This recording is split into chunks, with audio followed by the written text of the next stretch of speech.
Be sober, be vigilant, because your adversary, the devil, as a roaring lion, walketh about, seeking whom he may devour. In this verse, Satan is likened to a fierce and dangerous lion.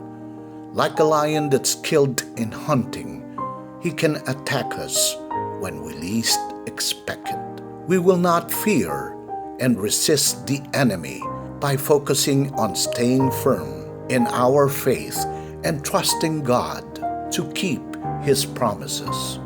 Psalm 18:2 says, "The Lord is my rock, my fortress, and my deliverer.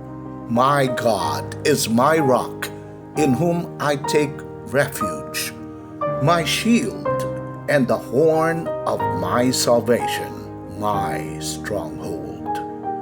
Life's myriad of problems may seem insurmountable, but do not succumb to the enemy.